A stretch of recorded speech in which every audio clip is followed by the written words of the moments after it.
Thank you for tuning into the GSMC Soccer Podcast presented by the GSMC Sports Network.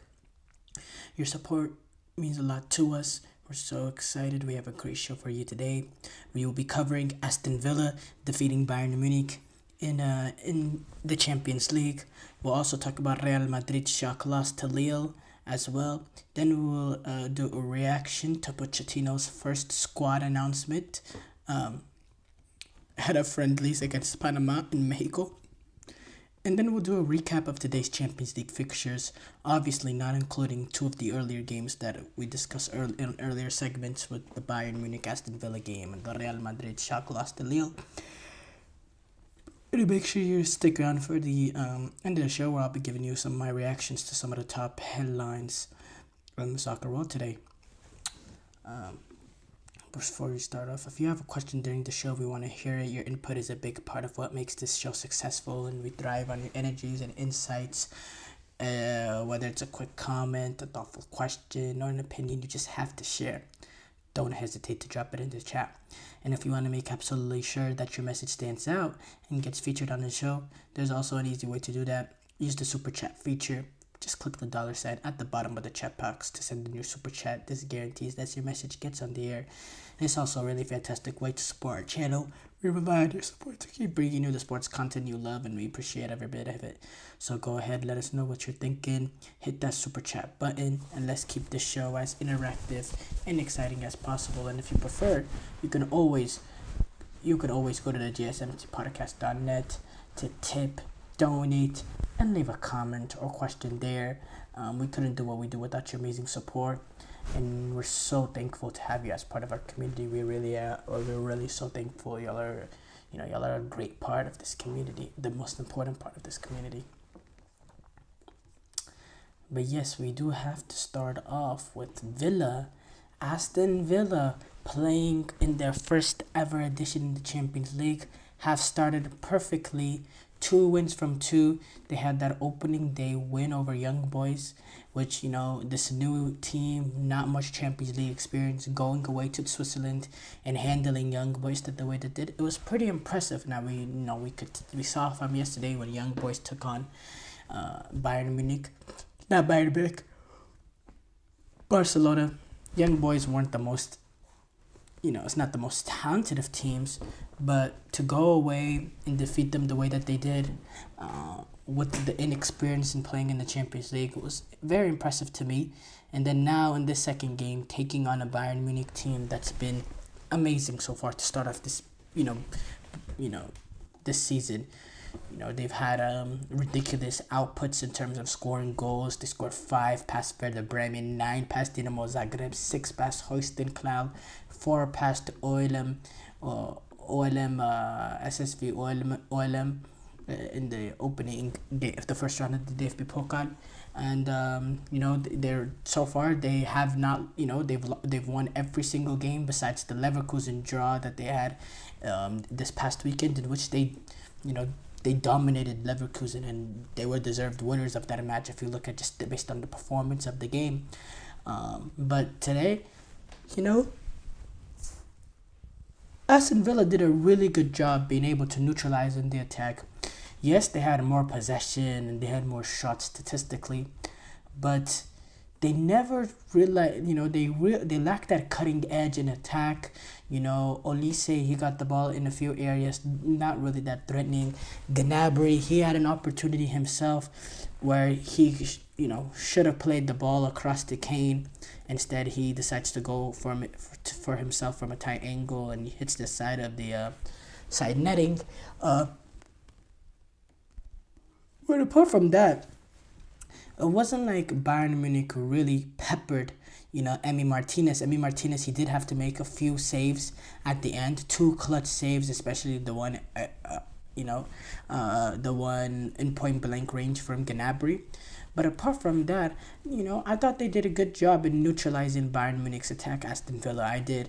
And my key to Aston Villa is if they're able to neutralize this attack, they have an opportunity going in, if they can play out of the initial press, They have an opportunity with how high Bayern Munich play, with the fragilities in that back line. They have an opportunity to go in behind. Now, in the first half, Bayern were the better team, I do have to say.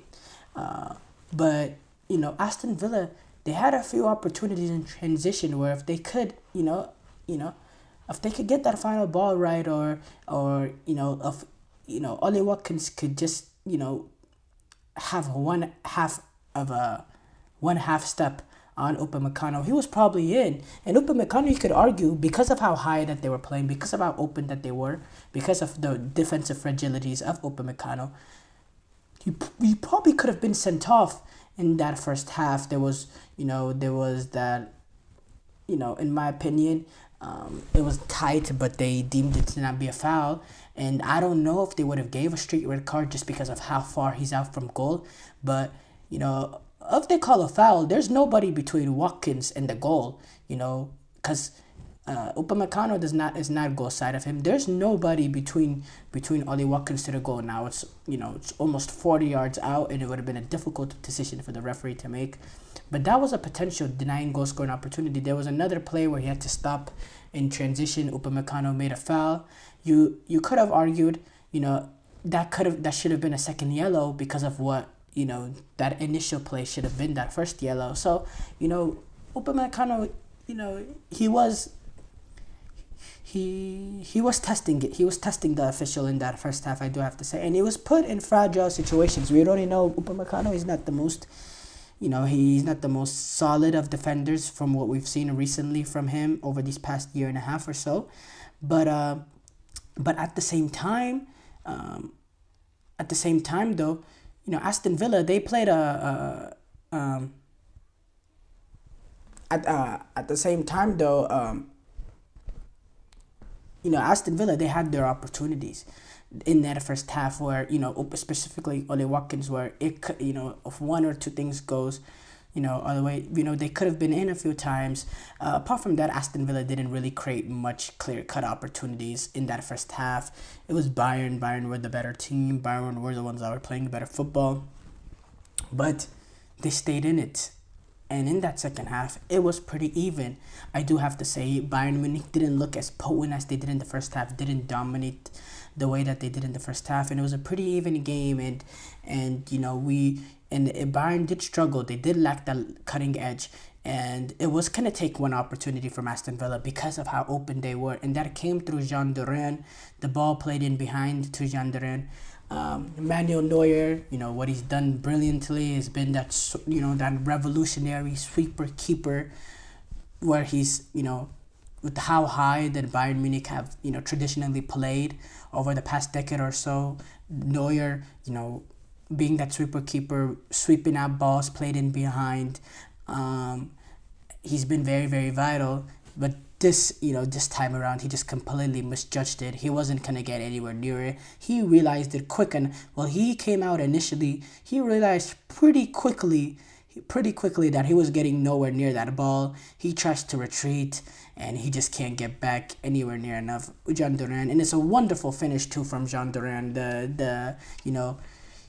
When he was speaking after the game, he said he didn't even look to see where Neuer was. He was more worried about Upamecano's positioning, making sure Upamecano didn't get a tackle in. But the way, Jean Duran finishes that, and by the way, this is Jean Duran that, he has a ridiculous minute-to-goal ratio for Aston Villa so far this season. I think he's even better than Haaland's minute-to-goal ratio, which is ridiculous because you realize Jean Duran has done a lot of this off the bench, and he did it again today off the bench as well. We know this was a player in Jean Duran who was rumored with a move before the start of the season. West Ham was a big rumor because of he wanted to get more playing time. We know with Ollie Watkins being there, it's not the most simple position to grasp.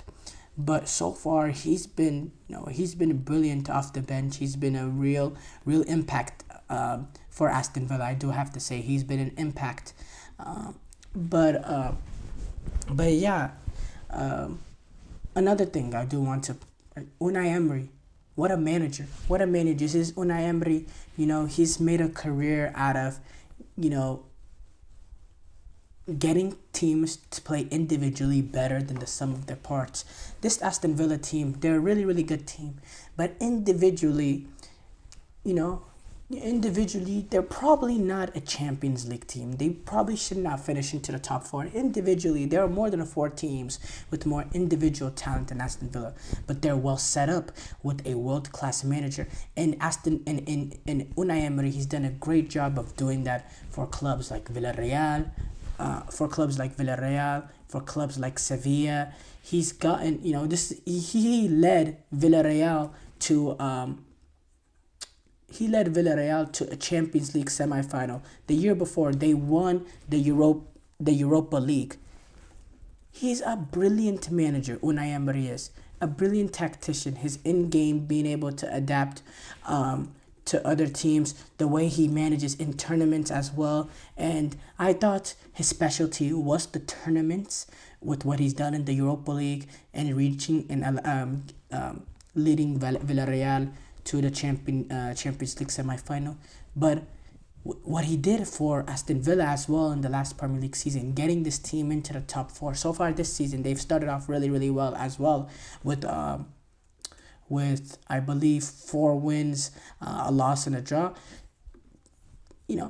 I have to give my praise to Unai Emery. He's a brilliant manager, and the atmosphere also was electric. You can hear there was not Unai Emery, Emi Martinez, who made some big saves in this one, playing his first game in the big lights, playing the Champions League. We've never seen him play in the Champions League, so it was great to see him on that stage. He talked about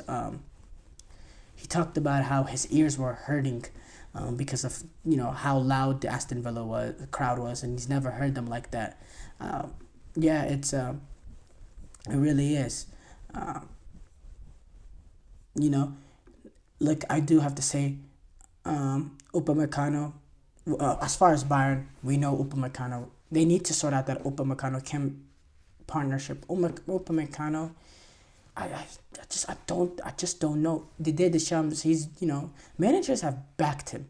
Didier Deschamps, company playing him now. We know Thomas Tuchel initially, he was really reliant on Upamecano, but slowly Upamecano was starting to get less and less minutes as the season went on. He's in my opinion, they need to fix that center half issue there, and they're far too open defensively, in my opinion, especially if they're not going to have that, because that press was not electrifying today. They didn't, and it's hard to go away to Villa and suffocate Villa with their pressing, but at the same time make it difficult for them to play out. And I thought, Villa, they naturally got more confidence into this game, which Bayern can't allow with the way that they play. But again, I wouldn't panic too much if I'm, Vincent Kompany and this Bayern Munich team. Still think they've had an excellent start to the season. Still think they've had some really, really good performances in going away to Villa, playing the first Champions League game with how electric the Villa Park crowd is. It's not an easy game by any means. We saw when Newcastle did to PSG last season. Sometimes, this happens. But, if you're Vincent Kompany and Bayern, you want to get back to the consistency. You want to get back to the performances you saw so far earlier this season. You want to sort of erase this from your memory and don't allow this to be a catalyst for something going forward. Allow this to be a learning lesson. Learn off the mistakes in this game and get back to the winning ways. They did win their first opening game against Zagreb. They won it by 7-goal difference. So again, losing this game 1-0, yeah, you're dropping points, but it's not the worst thing in the world. With this new 8-game sort of format, there's room for mistakes. So if I'm a Bayern fan, I don't think this loss is the worst deal in the world. Short break here coming up. When we come back, we'll do a full reaction to Real Madrid's shocking loss to Lille. I feel like I'm losing my mind. Is everybody in the world blind? Please, Lord, give me a sign, a sign. I feel like I'm losing my mind. Is everybody in the world blind? Please, Lord, give me a sign, a sign. I wanna be the greatest. Everybody on the fake shit. I look around and feel like everybody is the fakest. I make this every day and I'm impatient, hoping one day I blow up from the basement. Statement, the top is so vacant. I don't hear shit that I think is amazing. Waiting for my day when I'm playing sold out shows for 1,000 faces. Hey, give me that crown, get in my way and to be put down. It ain't your place, all this my town. If I want that shit, then I'll get it right now. I'm losing it, the noose it fits. Some losing shit, a stupid myth. You choose to live or choose to dip. You choose to fight or lose your grip and lose a gift. I feel like I'm losing my mind. Is everybody in the world blind? Please, Lord, give me a sign, a sign. I feel like I'm losing my mind. Is everybody in the world blind?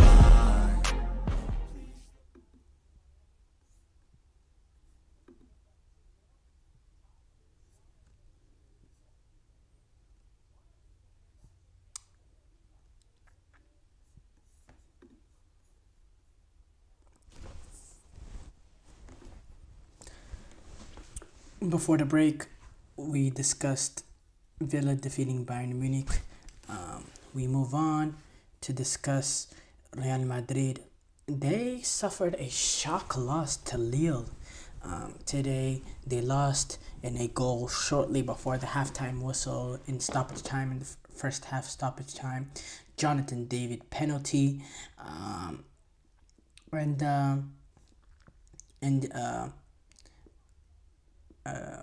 Great result for Lille. Shocking loss for Real Madrid.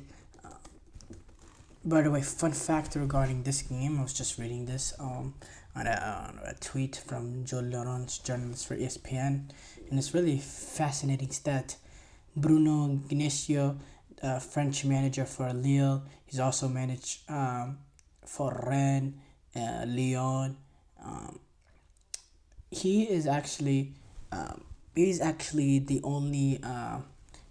the third manager in history to beat Guardiola, Mourinho, and Carlo Ancelotti in Europe.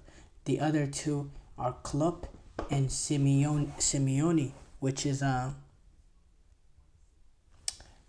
wow, it's remarkable. We know Bruno Genesio's team with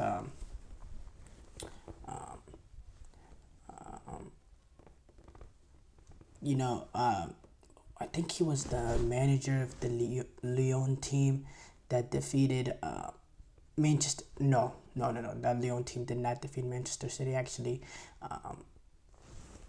the Lyon team that defeated Manchester City was actually managed by Rudy Garcia. So I don't know exactly when he beat Guardiola, but that's an amazing fun fact there.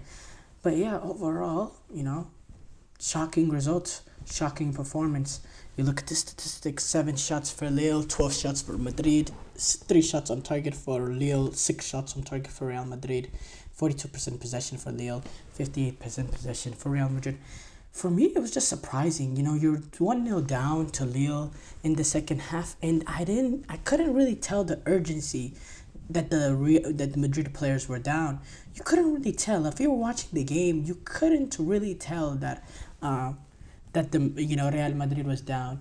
Yes, they were going forward, they were putting numbers forward and all that, but the sense of urgency wasn't there. Like, oh my God, we're about to lose this game.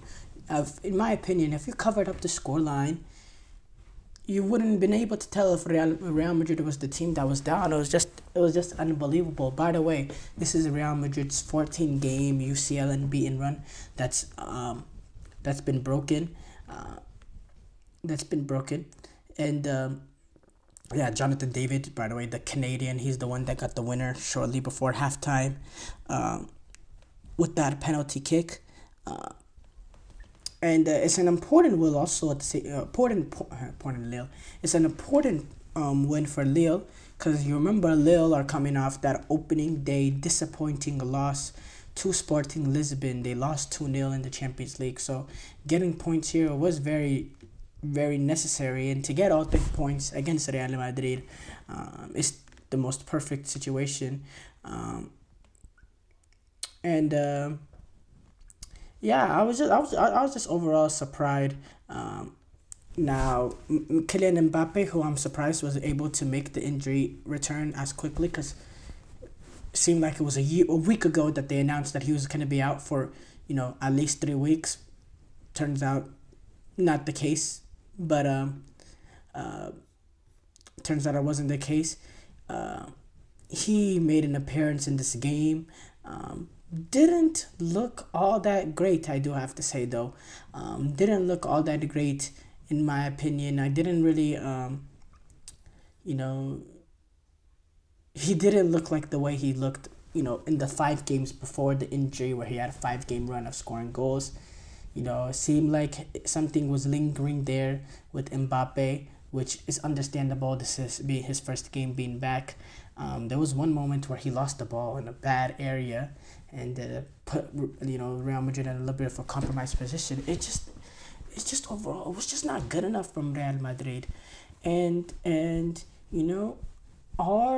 is it time to start putting in warning signs for Real Madrid? Is it time to start worrying about them? There's a team now that's already dropped points in 3 La Liga games with 3 draws. Some of the performances as well have been pretty poor.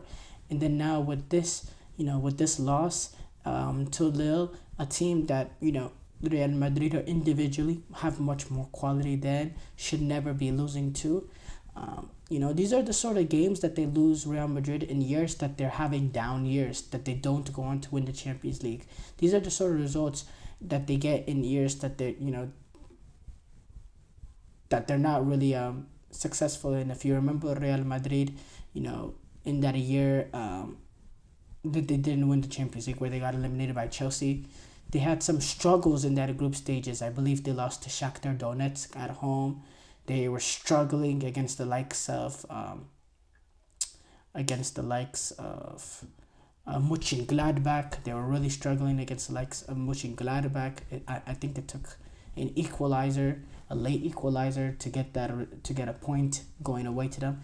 These are the sort of games that they have in years that they're not at their best. And I'm starting to think, is this one of those seasons for Real Madrid? Is it a transition period for them to get Mbappe to fit into this front three? Maybe this is the year where they take a little bit of a step back, to take a future step forward, to get Mbappe more integrated into this team. Is the loss of Toni Kroos. The way he's been able to be a composer in the midfield, dictate tempo, spring the ball from one end to the pitch to another, play the diagonal long balls over the top, play the balls in behind, being able to control everything in the midfield. Are they lacking that bit of control in the midfield? Because the midfield doesn't operate as smoothly without Toni Kroos. They don't operate. And even last game, you bring in the likes of Luka Modric to get that extra midfielder on. You're still not really taking control in the midfield the way that they did with Toni Kroos. So is that an area of strengthening now that this team needs to strengthen in? There's a lot of questions to be asked with this Real Madrid team. I really do. I think there should be some warning signs, and I think Ancelotti, he has some things that he will need to solve. That it's not going to be as smooth sailing as we expected this season to be for them. And Ancelotti, he was clear after the game, being critical of his Real Madrid team, and said the criticism is fair and that they should not be looking for excuses. Ancelotti speaking, he said, the opponent played better and they deserved to win. In terms of duels, intensity, consistency, we have to learn what we have to improve, which is quite obvious. It isn't very complicated. Today, everything was quite bad. We were bad with the ball. It was hard for us to win the ball back. It was hard for us to transition. needed to be more aggressive. The feeling today is that it was hard for us to create. Our possession of the ball was quite slow, with few ideas. We have forwards who need to play more vertically. If it's hard for you to control the ball and it gets to the forward slowly, it's a problem. I don't know if we lacked aggression or Lunin, when he spoke after the game, by the way, Lunin, he was in goal for this game. I don't know if he's going to be sort of the cup keeper for Real Madrid in the group stages. I don't know, but he got an appearance in this game against Lille. It was Courtois who played that opening game against Stuttgart, so maybe they just want to get Lunin a few games here and there. He said, I don't know if we lacked aggression or creativity. Maybe we should have fought a bit more. In the second half, we were hungrier. We improved, which I don't really see that hunger. I do have to say, I couldn't see that hunger and desire to really get back into the game. Clearly, Andre Lunin disagrees with me, but I couldn't see it, at least watching through the television. But yeah, it's some worrying sense for Real Madrid, and something that they need to address. Short break here coming up. When we come back, we will react to Mauricio Pochettino's first squad announcements ahead of friendlies against Panama and Mexico. Looking for your daily fix of sports talk without having to pay for it? GSMC Sports Network is available on YouTube. Just search GSMC Sports Network. Get your fix of daily sports talk shows on YouTube, absolutely free. NFL, college football, NBA, MLB, MMA, UFC, fantasy football, and so much more. GSMC Sports Network has shows running all day long, with new sports shows starting every 2 hours. Just like on your favorite cable sports channel, except GSMC Sports Network is absolutely free. Just search GSMC Sports Network on YouTube to catch one of your new favorite shows, like the GSMC College Football Podcast, Chip Shot Football Podcast, Hoops and Heels Women's Sports Podcast, GSMC Basketball Podcast, and so many more. Check it out for yourself. GSMC Sports Network, now available on YouTube absolutely free. Search GSMC Sports Network on YouTube right now.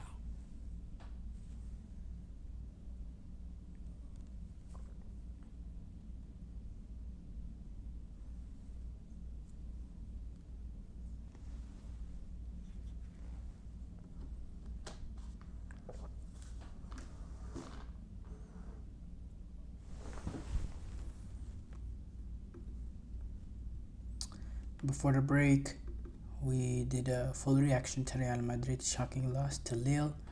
We move on. Ooh, technical difficulties there. I am unprepared for the show. Don't, please don't get mad at me, guys. Yeah, that's a bad mistake by me. But yeah, Mauricio Pochettino, his first squad announcement came technically yesterday, really today, but technically yesterday because we're past midnight, for the upcoming friendly games where the U.S. men's national team will play their first game under Mauricio Pochettino at the Q2 Stadium in Austin as they take on Panama. Then they move on a few days later to take on Mexico at the Akron Stadium in Guadalajara, which is never an easy game to go away to Mexico, even with this weaker Mexican national team, where they'll be taking on Mexico in a friendly game. Going back, though, to Mauricio Pochettino, he has announced his 25-player roster for their squad, and it's an interesting roster. We start off from goalkeepers. 4 goalkeepers involved into this team.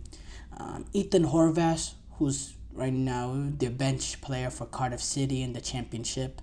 Patrick Schulte, who had a little bit of action in goalkeeping this past international window, the Columbus Crew goalkeeper. Zach Steffen, he's back with the U.S. men's national team. Mauricio Pochettino wants to take a look at him playing now his club football in Colorado Rapids. Now the thing is here that the asterisk here with Zach Steffen is, or not the asterisk, the note I have of him being involved now with Pochettino he is a goalkeeper. Even though his shot stopping, he's pretty crap shot stopper. He's a player that's pretty, probably the best goalkeeper we have playing with the feet. And that might be an important trait for Mauricio Pochettino and something that he really, really values. So bringing in the likes of Zach Steffen, maybe it's time to, to get a look at him. We'll see what he has to offer. And then Matt Turner, obviously the Crystal Palace goalkeeper, the backup there as well, the number 2. He's going to be, and he's still right now probably our number 1, which is not really saying much. There's a huge problem. Going to defenders, Marlon Fossey from Stade Liège, Christopher Lund from Palermo, Mark McKenzie, Toulouse, Tim Ream, who's now playing his club football at Charlotte FC, Anthony Robinson, our left back, Fulham left back Miles Robinson, FC Cincinnati's center half, Joe Scally, Borussia Mönchengladbach's right back, probably our number 1 option at right back with the injuries, with the injury of Sergio Dest, and then Austin Trusty, Trusty, who is the Celtic center half. He actually is a backup now for Celtic, but he had to play into the starting 11 because of the injury of Cameron Carter-Vickers, which is probably why Trusty was even in the squad in this first place. And yeah, he played in today's Champions League game, or yesterday's Champions League game, and they conceded 7 to Southampton. We go to midfielders, Brendan Aronson from Leeds, Gianluca Busio from Venezia, Johnny Cardoso from Real Betis, Weston McKennie from Juventus, Aidan Morris from Middlesbrough, Yunus Musa from AC Milan, and then Malik Tillman from PSV Eindhoven,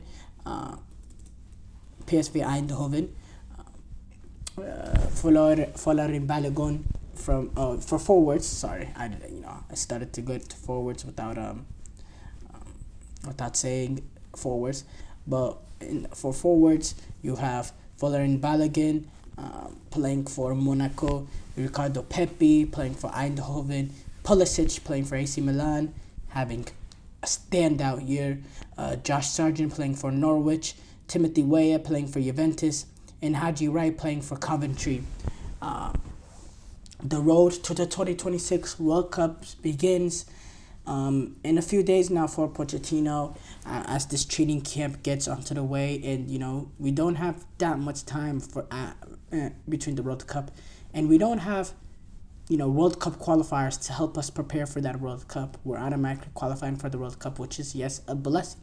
But it's also a disguise at the same time, because World Cup qualifiers, the high pressurized atmosphere of a World Cup qualifier, is a chance that you can really develop the chemistry of the team, to see which players can handle the pressure of playing for the badge of the national team, of playing for your country. Because in these international friendlies, there's no real pressure there. There's no real expectation there. Not expectation, of course there's expectation, but there's no pressure. There's no do or die aspect of it that only a World Cup qualifier can bring. So there's not much that Pochettino has to work with in terms of being able to prepare his team. He does have the Gold Cup next summer. With the Gold Cup, it's not the most, you're not playing the most, highest level of quality of teams in the Gold Cup. At the same time, are the U.S. men's national team, can they be able to take a full team to the Gold Cup?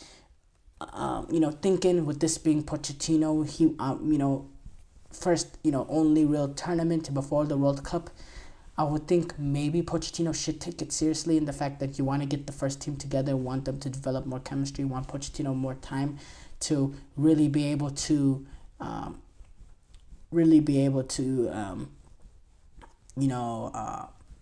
get the, have all his tactics and all that implemented onto this team. The more time he has with the team, the better.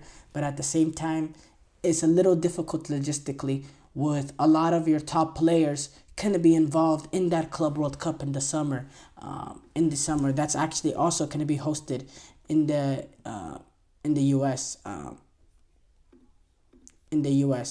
it's gonna be a difficult task for Pochettino to be able to get that full team playing at the Gold Cup. But I do think the more they play, the better it'll be. I do have to say, the more that they play, the better it'll be. The better it'll be. Yeah, no. Going back to it though. Oh, and yes. The Club World Cup will have some of the U.S. men's national team players, with the likes of Timothy Weah, Juventus being involved there. There'll be some players that, might be playing in that Club World Cup. So, that's going to be a tricky situation there. We'll see if Pochettino, at the end of the day, I think Pochettino is going to have the final say in whether or not he wants to take a full strength team to that Gold Cup to develop that chemistry, to be able to have more time to implement his tactics. But, we'll see. But again, it's very important to take every international window to maximize it, because of the limited time left till the World Cup, the limited international windows left till that home World Cup, that big World Cup, the big expectations, being the host. There's some huge expectations there. So, being able to maximize every opportunity you get will be crucial. There is some injuries that he is having to deal with the squad. I already spoke about Cameron Carter-Vickers. You also have the likes of Sergiño Dest, who's obviously still not available into this team. You have injuries of Chris Richards as well, who's an important center half for this team. Sergiño Dest, he's still recovering from injury. I don't know if I've already said that before. There was one I was obviously, Tyler Adams. He's still not involved. With the injuries that he's having to suffer, having to deal with. He undergo back surgery, which forced him to miss the start of the season, and he's still out injured. As he's still dealing with that back injury. So, but, overall, pretty good squad, He hasn't really, had some major shakes up with the roster. I think Pochettino right now, he's playing it a little bit safe. A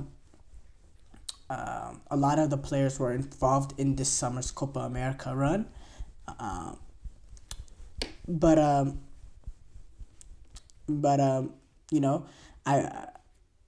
I believe in Pochettino. I believe in him, the players that he's bringing. He wants to take a look at them. And this is something that he, with bringing in a lot of these players that were involved for Copa America, he'll be able to pick out which players were part of the problem and which players are, an important part of the U.S. men's national team. And I believe in his outlook into this team. I do. Obviously, goalkeeper is going to be a massive issue. We don't really have a goalkeeper, period, that's decent. They're all pretty bad. I can't even say they're average. They're all pretty bad. We know Matt Turner and, how, the reform he's been over the past year and a half. Ethan Horvath, he doesn't even play for Cardiff City. Patrick Schote, don't think he had the most dominant of Olympic games. Think he can, he's not the best shot stopper himself, and he's a young goalkeeper that's still developing. And then Zach Steffen, he's not a good shot stopper at all. He's probably only back involved because of Pochettino wanting to get a look at him because of the quality he has of playing with his feet. But in terms of shot stopping, he's pretty poor, and even in the MLS, he hasn't really been that good of a goalkeeper. So that's a major issue that Pochettino is going to have to deal with. And I want to say how intense this U.S. men's national team come out straight off the back bat in terms of the pressing, the high pressing, the playing out of the back, the putting number forwards, the high intensity, physically taxing sort of style of play. How soon do we see that dominant Mauricio Pochettino, look of a team? Do we see that from the first game? Is it something that he's going to steadily develop? I'm looking forward to that as well. But overall, I'm very, very excited. And I think with the squad, not the worst squad, obviously. Miles Robinson, him being involved because of the injuries. I think apart from that, no real clear cutout mistake. Maybe you can give a shout out for the likes of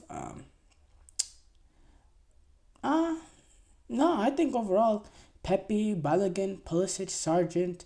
I like Sargent still being involved. I think he gives us something a little bit different from Balogun and Pepe in terms of him being able to drop in midfield and being able to bring other players in. Haji Wright, I think that's a good player as well because he provides flexibility. He has that vertical threat as well. Apart from that, I'm not seeing any real clear cutout mistakes. I think Tanner Tessman could be a player that could slowly start getting introduced into this team because of the flexibility he has. I think he can be a center half. We know now how he plays as a holding midfielder. I think he can long-term turn into a center half, and he can definitely give you flexibility of playing both those positions. But apart from that, no real, mistake. Obviously, this is a roster that we would probably been really, really critical of if it was Greg Berhalter, because of the leverage not gained. But Ryan, the leverage that, or the distrust he's created with us fans. But Pochettino right now, we have trust in him, we have faith in him, and we believe that if these are, these players, some of these players, I think will play themselves out of the roster, will train themselves out of the roster. And I think Pochettino has the vision to make this team a really, really dominant team. I do have to say. Short break here coming up. When we come back, we will do a recap of today's Champions League fixtures, besides the ones that we already talked about, obviously.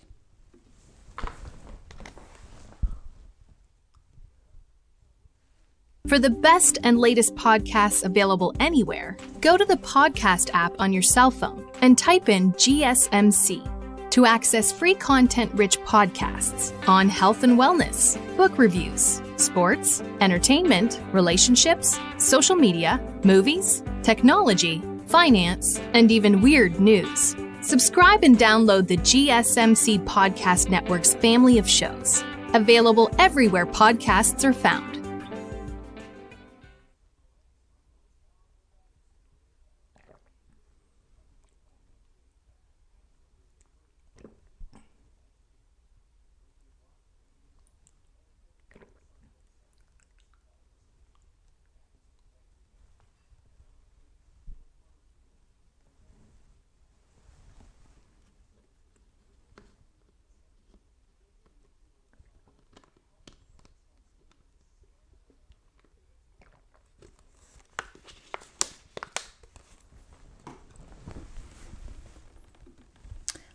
Before the break, we discussed Pochettino's first squad announcement ahead of the friendlies against Panama and Mexico. We move on to do a recap of today's Champions League fixtures, obviously not including the games that we've already discussed, with the Real Madrid taking on I believe it was it was Lille, and obviously with Real Madrid taking on Lille, and the Aston Villa surprising 1-0 victory over Bayern Munich. Other games we do have to discuss. Shakhtar Atalanta, they got that 3 that was yesterday. Technically today. The Atalanta 3-0 win over Shakhtar Donetsk. Feyenoord got a 3-2 win over Girona. Club Brugge got that 1-0 win over Sturm Graz.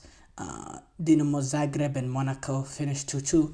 We start off though, Juventus got a 3-2 win over RB Leipzig. Leipzig came into this Champions League campaign as a pot one team, and so far has started off with 2 losses, which is and it's been 2 difficult games, playing against Atletico Madrid and Juventus, which is not the most difficult game to play with at home, but Juventus is not a dog in the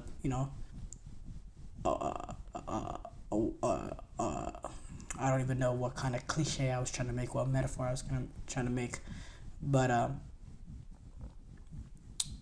they're not a easy team. Obviously, it's a team was in transition now with Thiago Motta, but I do think it was a little poor from Leipzig to play against a Juventus team, having the lead 2-1 with 10 men and allowing them to not only come back into the game but to win it, with Juventus being down to 10 men against Leipzig playing it at home, with Francesco Conceição's 83rd minute winner. I'd be very, very disappointed if I was a Leipzig fan. Cesco, he had 2 goals. We know the ability with him. He was also linked to a lot of big teams after the European Championship, but we know the quality that he has getting the 2 goals. And then, Juventus, they suffered a lot into this game. They lost their captain in Bremer, the leader in the back line. And then Nicolas Gonzalez, he was also forced off as well with injury. And then later on, they did get that red card in the 58th minute, I believe, or the 59th minute, Michel De Gregorio. There was a lot of issues that they had to deal with, and there was a lot of adversity that was required in getting into this result.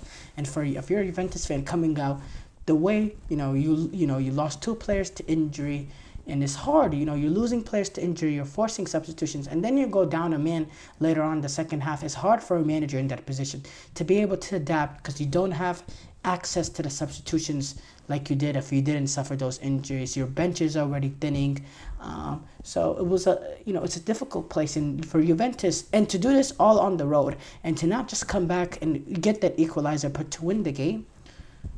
This is a remarkable 3 points if you're a Juventus fan, and it's something you should be beyond delighted over. And now with Juventus starting off their Champions League campaign with 6 points in the first 2 games, 6 points of 6 after their 3-1 win over PSV Eindhoven in match day 1, and then this game, amazing result, and it's if you're a Juventus fan, this is something should be very excited about. The other game that there's actually a few other games. This one is a shocking one. Atletico Madrid, they got downed by Benfica. They got done by Benfica. 4-0 victory for Atletico Madrid. Atletico Madrid is a team that never looks this vulnerable. To give up 4 goals, yes, 2 were penalties, but to lose to Benfica 4-0 and to get dominated that they were, Atletico Madrid didn't have a single shot on target. 19 shots to 4 for Atletico Madrid, 10 shots on target to none. No shots on target for Atletico Madrid. It's really surprising how dominated that they were. To concede 4 goals, this is a team in Atletico Madrid, especially under Simeone. They've had that defensive intensity. Their defensive nature to them, where they don't concede goals, and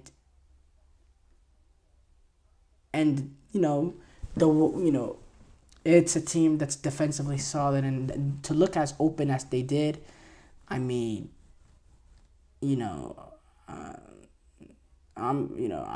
really, really surprised.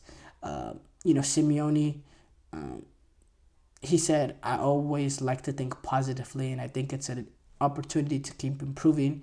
We had been doing a very good job. Today, we didn't play the game we expected, but we have to keep going.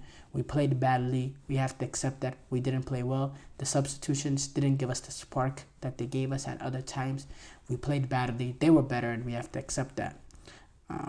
It was really unbelievable,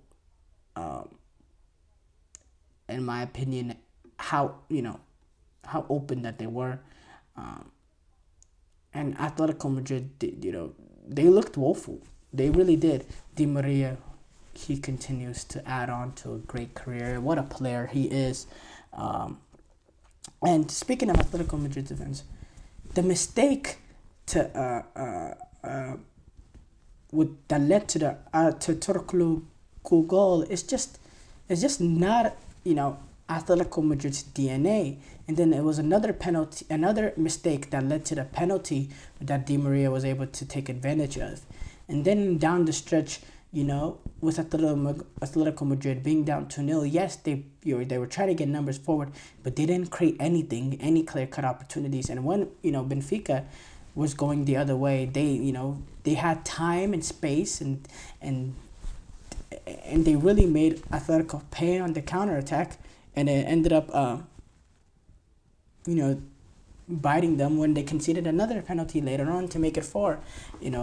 Shortly after a header from a corner kick in the 75th minute that made it 3-0.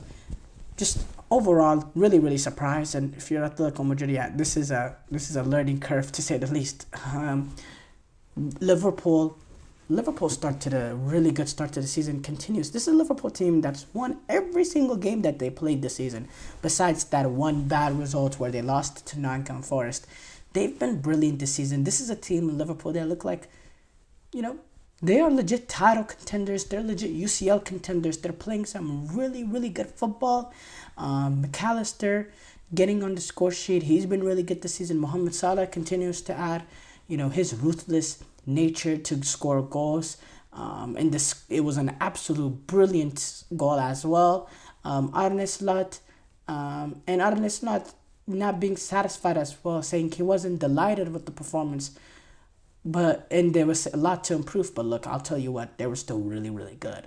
And and if there's more to improve from here, wow, I do have to say, and Alisson, he made some really, really good saves as well, I do have to say, which is ironic because I was watching an Alisson interview this morning with Joe Hart, and he was very, very important as well. He made some few saves, but individually, Liverpool have some clutch players in Salah and Luis Diaz and McAllister, Van Dijk, Konate, Trent, Alisson. It's just, I think they can be really a team that can contend for all the major titles this season. Obviously, they're not going to win the treble or anything, nothing of that sort. But they can compete for the UCL. They can compete for the Premier League. But yeah, overall, that's the whole recap of today's fixtures. That after 2 match days, Dortmund find themselves on top. Obviously, this is based on goal differential because there's plenty of teams that have 6 points. But Dortmund have a 9-goal differential, which is 4 better than anybody else. Because of the 7-1 win that they had in their game against Celtic, and then in the opening game they got a 3-0 win over Bruges. They find themselves top of the Champions League group stage, but they are level on points with Brest, who also have themselves on 6 points. Benfica as well. Leverkusen have 6. Liverpool has 6. Aston Villa has 6. Juventus has 6. As far as the teams with 4 points, in that second group of teams, you got City with 4 points, Inter, Sparta Praha, Atalanta, Sporting Lisbon, Arsenal, Monaco all have 4 points. As far as 3 points, some of these big teams here had bad losses, but also had some good bounce back wins, or or vice versa. In Bayern, where they lost today to Villa, Barcelona had that bounce back win against Young Boys. Real Madrid had that shocking loss to Lille. Speaking of Lille, is another team with 3 points. PSG as well. Celtic with 3 points. Bruges have 3 points, and then Feyenoord and Atletico Madrid with 3 points. As far as teams that only have a point so far, PSV, Stuttgart, Bologna, Shakhtar Donetsk, and Dinamo Zagreb. And teams that haven't registered a single point, Leipzig, which is very concerning. The fact that this is a Pot 1 team entering this Champions League, so this is they need to start stepping up their performances. Girona as well doesn't have a single point. Sturm Graz. AC Milan is a team to be worried about not having a single point after this first 2 games. Obviously, taking on Liverpool and going away to Leverkusen is a difficult start, but this is a team that needs to start piling up results in the Champions League. Crvena Zvezda also have 0 points. Salzburg has 0 points. Slovan Bratislava and Young Boys both also as well don't have any points. So that's our recap of the Champions League. We are excited for match day 3 to begin. And I believe Champions League match day 3 will begin October 22nd, so a little bit later this month. We're looking forward to it. Short break here coming up. When we come back, we'll react to some of the top soccer headlines.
Before the break, we discussed today's Champions League fixtures. We move on to react to some of the top soccer headlines.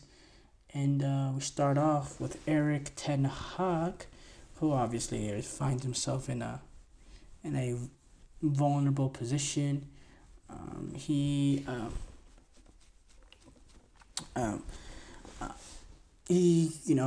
came out saying that he is insistent that Manchester United will solve their problems and they'll make a success of this season. He said, "We are going to make a success from the season. Nothing is easy, but this is nothing for me to panic about. We can sort out this team, can sort this out." When he was asked of his job, if he will still be in the job if the next 2 games go rough, he said, I'm not thinking about it. I'm not anxious. We created a togetherness in the summer with the ownership and the leadership. We made this agreement and we're all behind it. We know the strategy. is to bring in young players in a transition period. They also know in May and all of my 6 seasons, there were always trophies, and that is what we are aiming for. If you lose your faith, you lose everything. We have to keep going and stick to the plan. For a long period, we were in a transition at Manchester United. From the moment I came in, we knew we had to change. We had to replace some older players. Our choice was to bring young players in, and that takes time to get the message on board, to get a game model on board, and to introduce a new culture. That takes time. In the meantime, you have to win, and I think we have proven in the last 2 years that we win.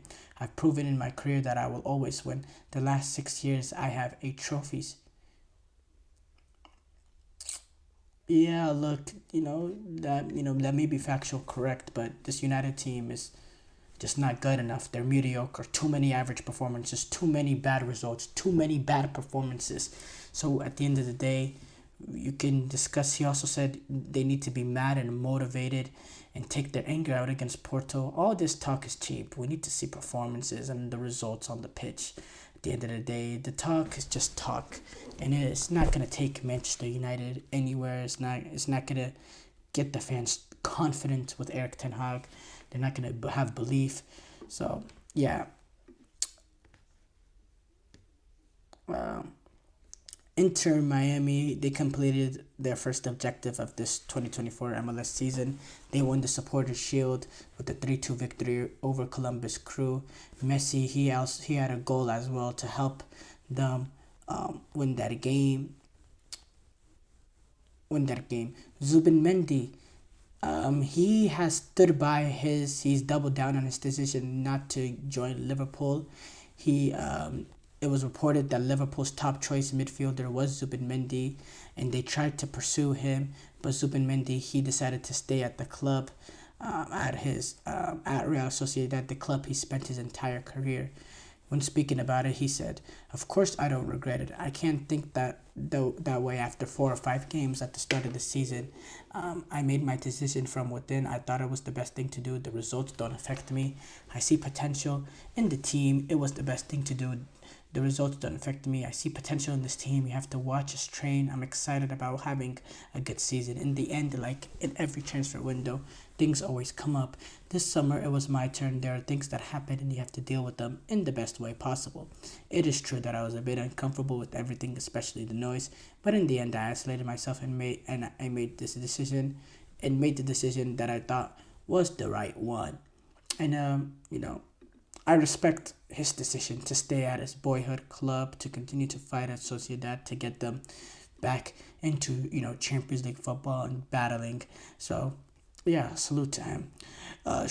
Thank you guys, though, for tuning into the GSMC Soccer Podcast presented by the GSMC Sports Network. Your support means a lot to us, so please remember to subscribe to the show and leave a positive review. It really does make a difference. We also invite you to follow us on Facebook, Twitter, TikTok, Instagram for more content and updates. So thank you once again, and have a wonderful, wonderful day.